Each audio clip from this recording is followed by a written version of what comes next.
Good morning, students. I hope you all are well and safe at your home. This is class 9th, subject science, chapter number 6, that is tissues. It's your lecture number 4. Topics to be discussed in today's lecture are animal tissue. Under this animal tissue, we would be covering muscular tissue and its types. Also, we would be discussing about nervous tissue. So let's start with today's lecture. Animal tissue. Yesterday we discussed about the classification of animal tissue, right? We discussed what is epithelial tissue, what are its types, right? And we also discussed about the connective tissue and its types. Okay, so we were done with two topics, epithelial and connective tissue. So today I would be discussing about muscular and nervous tissue, the remaining two classifications under animal tissue. So what is muscular tissue? Muscular tissue, it consists of elongated cells, and these cells they are called as muscle fibers. Okay, this muscular tissue, it is consisting of cells, right? And these cells, they are called as muscle fibers. Okay. Now this tissue, it is responsible for the movement in the body. Whatever the movement is happening in the body, it is taking place by the help of this muscular tissue. Okay, so they are capable of contraction and relaxation. They are contracting and relaxing. Okay, so this is one of the most common feature of the muscular tissue. Contraction and relaxation of the muscle fibers. Okay, so this was about muscular tissue. Now, this muscular tissue, it is divided into three types. What are those three types? Number one is skeletal muscles. Number two is smooth muscles. And number three is cardiac muscles. So these are the three types of muscular tissue. So now we will study each in detail one by one. Now the first type of muscle fiber is skeletal muscles. You can see from the diagram, this diagram is skeletal muscle. First point is that the cells of it, they are long, cylindrical and branched and multinucleate, and they occur in bundles. You can see from the diagram that the cells, they are long, right? And they are forming which shape? They are forming cylindrical shape. Okay. Also they are unbranched. Unbranched means the branches are not arising from this fiber.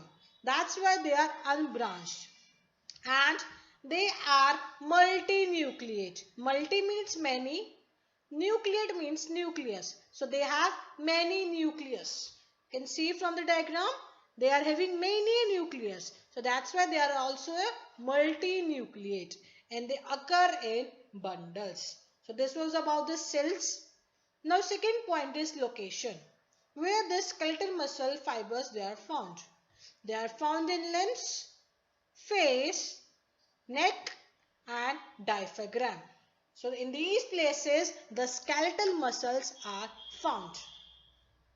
Third point is that they are also called as skeletal muscles. Why? You know they are called as skeletal muscles. Now the question arises, why they are named so? They are named so because they are attached to the bones and they help in movement of the body. Okay, they are attached to the skeletal system. They are attached to the bones, and that's why they are helping in the movement of the body. That's why they are called as skeletal muscles. Okay, fourth point is that these skeletal muscles, they are also called as striated muscles. Now what do you mean by striated? Striated means that they have alternate dark and light bands. See the diagram? This is dark band Then there is light band. Then again there is dark band. Then there is light band, dark, light. So they have alternate dark and light bands. That's why this is the reason they are called as striated muscles. Okay. Last thing, they are called as voluntary muscles. Okay, students, there are two terms, voluntary and involuntary. What is voluntary? Voluntary means they are under our own will, means they work under the will of organism. And involuntary means they do not work under our own will, means they do not work under the will of organism. For example, you are able to move your face, you are able to move your hand, you are able to move your legs. So which kind of muscles are they? They are voluntary muscles. Why? Because they are moving under our own will, right? And if you take the example of heartbeat, is it voluntary or involuntary? It is involuntary. Why? Because the heart is beating. It is not beating under our own will. It is beating of its own. So that heartbeat, it is involuntary. So these skeletal muscles, they are voluntary because they are working under the will.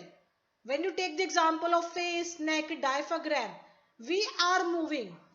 They are working under our own will. That's why they are called as voluntary muscles. Okay, so skeletal muscles, they are called as striated muscles also, and they are also called as voluntary muscles.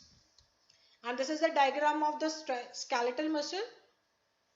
You have to draw this diagram in your notebook also. Now the second type of muscle fiber is smooth muscles. The cells of it, they are spindle shaped with pointed ends. Okay, the cells, they are spindle shaped with the ends pointed, and they are uninucleate. Uni means one, nucleate means nuclear. They have one nucleus. See the diagram? Spindle shaped, the ends are pointed, right? They have one nucleus, only one nucleus is present in one fiber, then another nucleus in another fiber. So that's why they are uninucleated. Means only one nucleus per fiber. Okay, this was about the cell. Second is location, where they are found. The smooth muscles are found in iris of the eye, ureter, alimentary canal, blood vessels. Okay, now students, see one thing. In eye, there is a structure called as iris. Are you able to move the iris? Means, is that iris moving under our own will? No, it is not moving under our own will. It is working of its own. So this iris of the eye means the smooth muscle. That is voluntary or involuntary? They are involuntary because they are not working under the will of an organism. Okay, so this was about the location. Third point is they are called as unstriated. Unstriated means the same thing. They do not have alternate dark and light bands. Okay. In case of skeletal muscle, they were striated because they were possessing alternate dark and light bands. But see smooth muscles. Are there alternate dark and light bands visible to you? No, there are no such bands. So that's why they are called as unstriated muscles. And the last point, they are also called as involuntary muscles. Now you are clear with this involuntary because they are not working under the will of organism. The heartbeat, that is involuntary. Iris of the eye, the muscles are involuntary. Blood vessels, the blood is flowing. Is it working under our own will? No, it is working of its own. It is flowing of its own. So that's why blood vessels, they are involuntary. They are made up of smooth muscles, they are involuntary. So this is a diagram of smooth muscle fiber. You have to draw this in your notebook.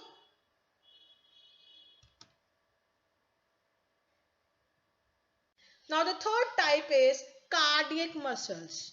Listen carefully. Whenever this word cardiac comes anywhere, it means it is related to heart. I told one thing yesterday, adipose. Adipose is related to fat. Cardiac is related to heart. So where these muscles are found? They are found in the walls of the heart only. Okay. So let's study about cardiac muscles. The cells of this muscle, they are cylindrical, they are branched and uninucleate. Okay, you can see from the diagram, they are cylindrical in shape, right? They are branched. Okay, skeletal muscle and smooth muscle, they were not branched, but the cardiac muscle, they are branched. You can see the branches are arising from each part, and they are uninucleate. Only one nucleus is residing in one fiber. Okay, second thing is the location. As the name is indicating, cardiac related to heart, so they are found in the wall of heart only. Now, the muscles of the heart, they show rhythmic contraction and relaxation throughout the life, and it never gets fatigued. Okay, the muscles of the heart, which are also called as cardiac muscles, they are showing the rhythmic contraction as well as relaxation. Okay, that is why the heart is beating, right? Because they are contracting and relaxing rhythmically throughout the life. And these muscles, they never get fatigued. They never get tired. Okay. And the last thing, they are involuntary in nature because they are not under the will of an organism. The heartbeat, is it under our own will? No, it is not our own will. It works of its own. So that's why the cardiac muscles, they are involuntary in nature. Okay. Now you can write the differences between these three: skeletal, smooth and cardiac. Okay. And second question can come, draw the diagrams of these three muscles. Okay. So this was about skeletal muscles and its three types. You can see the picture. I am showing you the combined picture of all the three muscles. First is striated. Striated means skeletal. Second is smooth. And third is cardiac. Okay. So now you can have a brief idea about all these three muscles. So you can draw the diagrams. So students, now you can write down the differences among the three types of muscles, that is skeletal muscles, smooth muscles and cardiac muscles.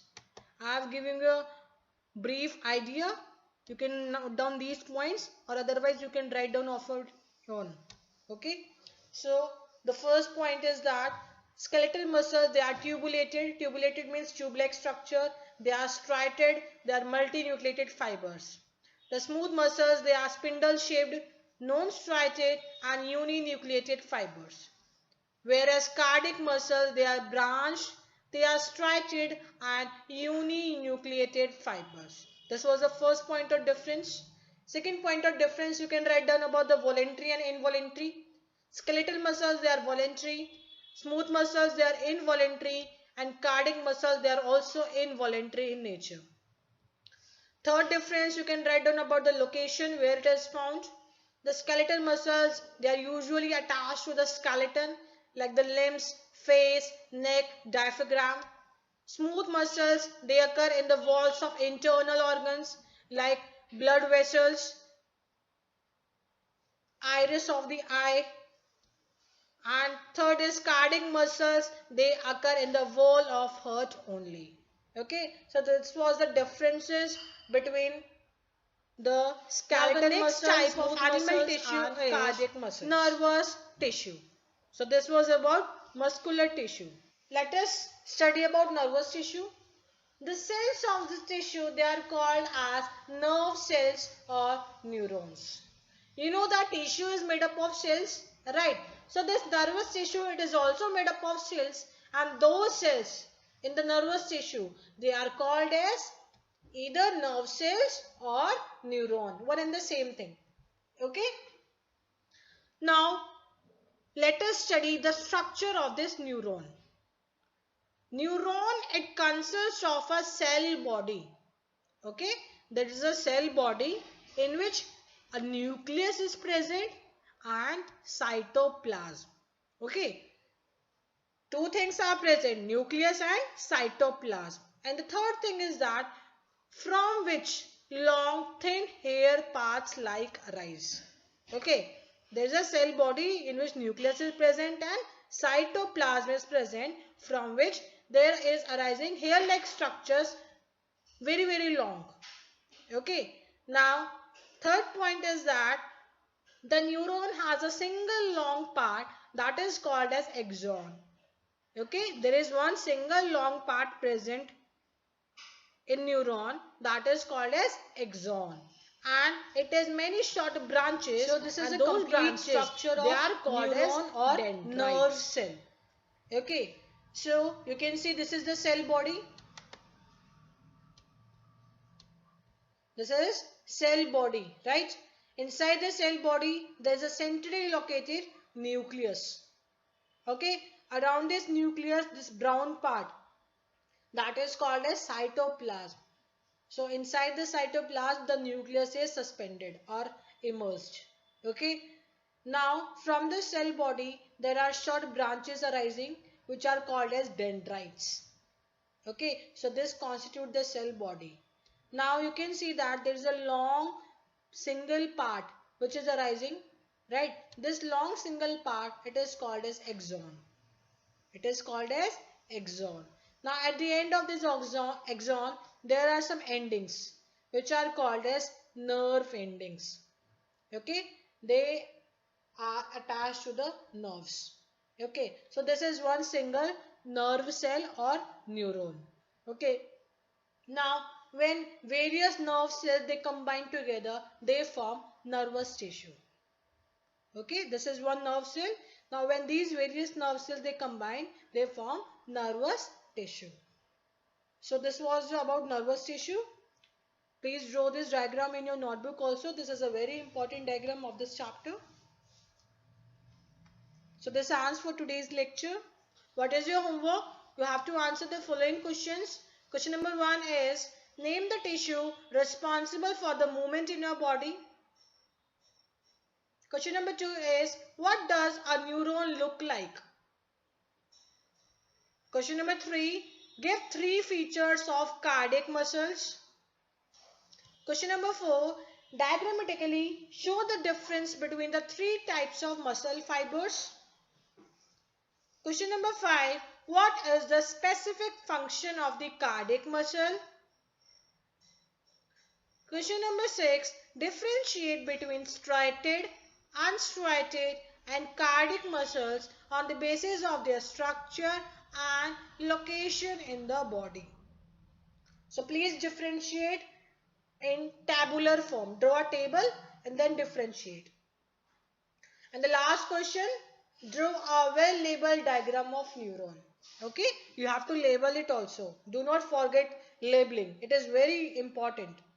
Now, I would be discussing the homework solutions of the lecture number 3.